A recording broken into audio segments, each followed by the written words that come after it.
Emily Carter, una figura menuda y con la mirada marcada por las batallas pasadas, llegó a la imponente mansión Miller bajo una nube de incertidumbre. Su licencia de enfermera, suspendida tras un incidente que la perseguía como una sombra, la había llevado a aceptar este empleo, el último peldaño de su carrera. Su misión, cuidar a Dylan, el niño de la casa. Desde el primer instante, la gravedad de la enfermedad del pequeño la golpeó con la fuerza de un puñetazo en el estómago. Dylan, de apenas 7 años, yacía en la cama con una palidez que rozaba lo translúcido, sus labios teñidos de un preocupante azul y una respiración sibilante que arañaba el aire. Su atención, sin embargo, se desvió hacia un detalle peculiar, una vieja manta azul marino que Dylan abrazaba con una fuerza inusual, casi desesperada. La examinó con la vista, notando su textura áspera e irregular, y un peso que no cuadraba con el material. Había algo oculto en su interior, una protuberancia que le provocó un escalofrío. En ese momento, Helen Morris, la gobernanta de la mansión, apareció en el umbral, imponente. Con una presencia que llenaba el espacio, Helen minimizó la preocupación de Emily con una sonrisa condescendiente. Describió la manta como un objeto de confort y las frecuentes hospitalizaciones de Dylan como normales. Emily, con una punzada de incredulidad, preguntó por la frecuencia de esas hospitalizaciones, rompiendo el aire con un silencio tenso que se extendió por la habitación.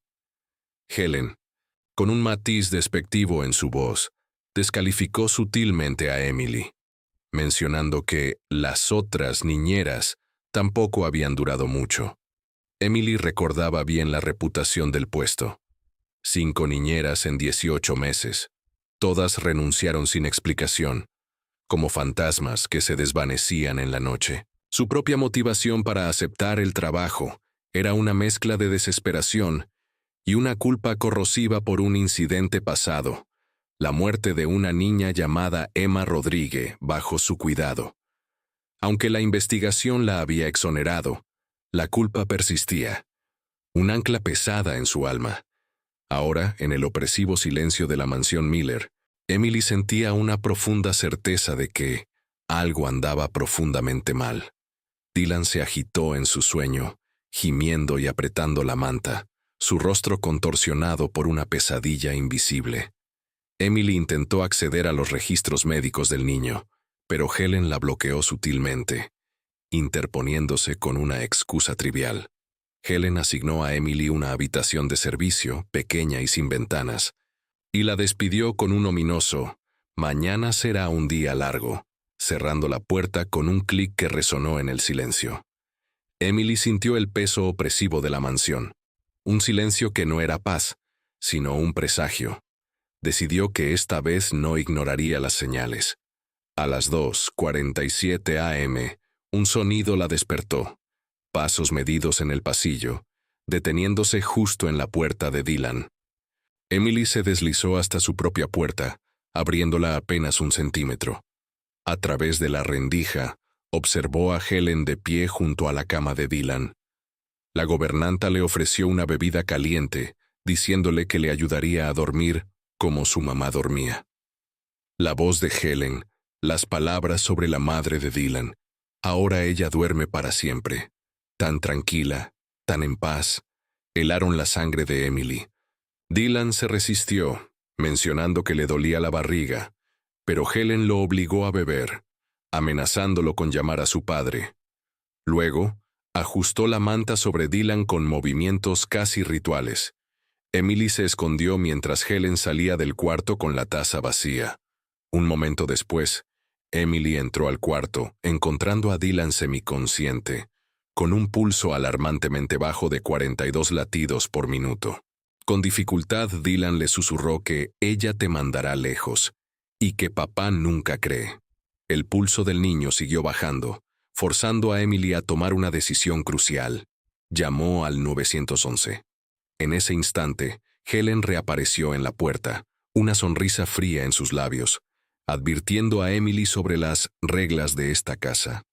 Antes de continuar, Suscríbete al canal y cuéntanos en los comentarios desde dónde nos estás viendo. La sirena de la ambulancia rasgó el silencio de la noche mientras los paramédicos irrumpían en la mansión. Emily, con el corazón martillándole en el pecho, no cesaba de realizar compresiones suaves en el pequeño pecho de Dylan, intentando mantenerlo consciente. Helen Morris observaba la escena desde la puerta del dormitorio, su rostro impasible, una calma inquietante que contrastaba con el caos. Su mirada gélida se posó en Emily, un atisbo de desprecio en sus ojos oscuros, como si la intrusión médica fuera una afrenta personal. En el hospital Yale New Haven, las horas se arrastraron con la lentitud de un suplicio. Emily permanecía al lado del niño, aferrándose a cada respiración, cada parpadeo. Finalmente, la doctora Rachel Chen, una mujer de mirada aguda y voz serena, emergió de la sala de examen. Sus primeras palabras fueron un eco de las peores sospechas de Emily. Los análisis de sangre de Dylan revelaron una alta concentración de benzodiazepinas, indicando una exposición crónica que se extendía por 18 meses o más. No es un accidente, sentenció la doctora Chen con gravedad. Esto es un envenenamiento sistemático.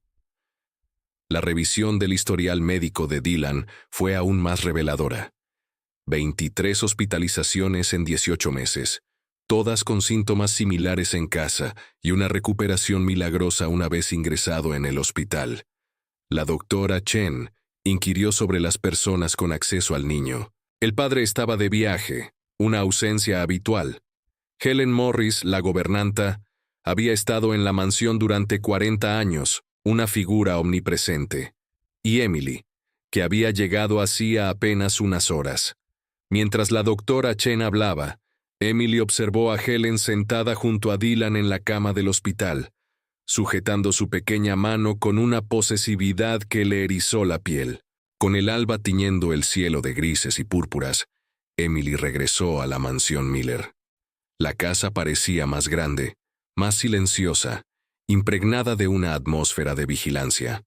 Necesitaba recoger algunos documentos, una excusa para volver, para buscar respuestas. Fue directamente al cuarto de Dylan. La habitación, ahora vacía, conservaba el eco de la fragilidad del niño. Debajo de la cama, entre juguetes olvidados, encontró un cuaderno de dibujos.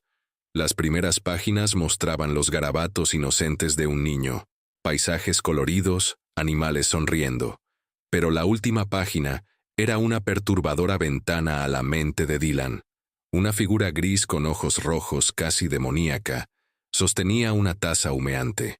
Debajo, con una letra temblorosa, se leía: «Ella me hace dormir». Y más abajo, casi invisible, como un secreto susurrado con miedo: «No quiero dormir para siempre como mamá». Emily fotografió la página con su teléfono, sintiendo una punzada de terror helado. Luego, su mirada se posó en la manta azul marino, el objeto de confort que Dylan no soltaba. Su peso inusual volvió a inquietarla. La examinó con detenimiento, sus dedos expertos recorriendo la tela hasta que encontró una costura tosca y hecha a mano en una de las esquinas. Con unas tijeras de costura que encontró en el tocador de Helen, cortó el hilo con precisión. Reveló un bolsillo secreto. Dentro, no encontró un juguete o una nota de amor, sino una pequeña bolsa de plástico. Contenía un polvo blanco, aproximadamente 30 gramos, suficiente para meses de dosis. También descubrió un mechón de cabello rubio, atado con una cinta roja, un escalofriante trofeo. Dentro del mismo bolsillo, Emily encontró una foto rasgada.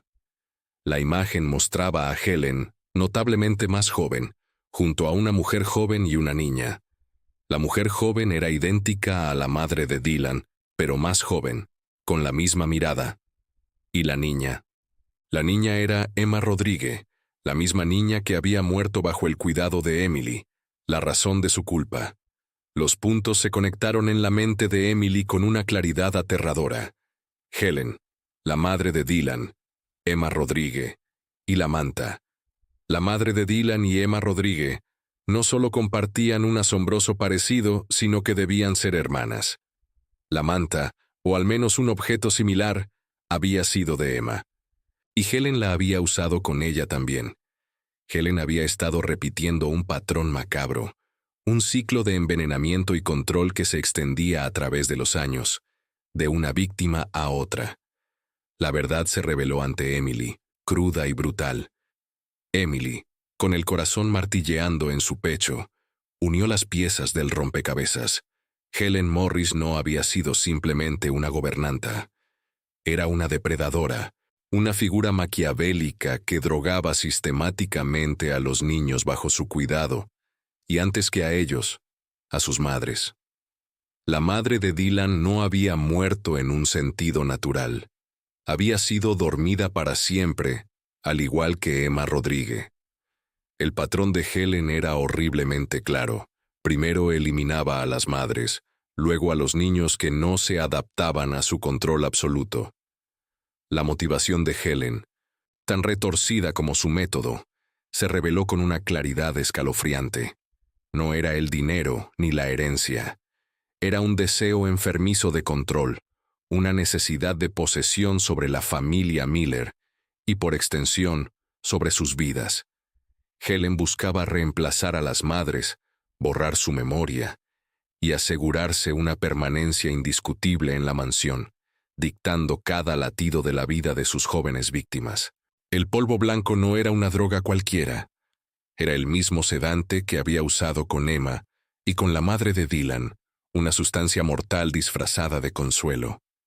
El mechón de cabello rubio y la foto rasgada no eran simples recuerdos. Eran trofeos macabros de sus éxitos pasados, testimonios silenciosos de las vidas que había arrebatado. Con la evidencia en sus manos temblorosas, Emily no perdió un instante. Llamó a la doctora Chen y a la policía, su voz firme a pesar del nudo en su garganta, presentando las pruebas irrefutables. La confrontación con Helen Morris fue inevitable y brutal. Cuando la policía y la doctora Chen la enfrentaron, Helen mantuvo su fachada impasible, su sonrisa gélida y su aire de inocencia maliciosa. Intentó manipular la situación, desviar la atención, pero las pruebas eran irrefutables. La doctora Chen confirmó la toxicidad del polvo blanco y su compatibilidad con los síntomas de Dylan. Además, los registros médicos de Emma Rodríguez fueron revisados, revelando una causa de muerte que ahora, a la luz de las nuevas pruebas, encajaba perfectamente con un envenenamiento sistemático. Helen, acorralada, intentó un último y desesperado ataque, señalando a Emily. «Es una enfermera negligente», espetó con desprecio, «con un historial problemático. Está intentando culparme para limpiar su propio nombre». Pero Emily, fortalecida por la verdad y la certeza de su inocencia en este caso, se mantuvo firme. Esta vez tenía pruebas sólidas, irrefutables, que no dejaban lugar a dudas. Dylan fue puesto bajo protección de inmediato, asegurando su seguridad. Helen Morris fue arrestada, su reinado de terror en la mansión Miller finalmente terminado. El padre de Dylan regresó, conmocionado y avergonzado por su ceguera, por no haber visto las señales que su propio hijo le había estado enviando. Dylan comenzó su recuperación, no solo física, sino también emocional, en un entorno seguro y amoroso, lejos de las sombras de la mansión. Emily, aunque exhausta por la batalla, sintió una profunda sensación de justicia y, más importante aún, de redención. Su licencia de enfermera fue reinstalada y su reputación, aunque manchada por el incidente de Emma, comenzó a sanar lentamente. La mansión Miller, que una vez fue un lugar de secretos oscuros y sombras opresivas, fue finalmente purificada de la maldad que la había habitado durante décadas. El legado de Emma Rodríguez y la madre de Dylan fue honrado. Sus muertes no quedaron sin respuesta. Emily, ahora más fuerte, más vigilante y con una determinación inquebrantable, se dedicó a proteger a otros niños de los peligros ocultos que acechan a plena vista. La historia de la mansión Miller terminó con una nota de esperanza. pero también con una advertencia sombría. La maldad puede esconderse en los lugares más inesperados, incluso detrás de una sonrisa amable y una manta de confort.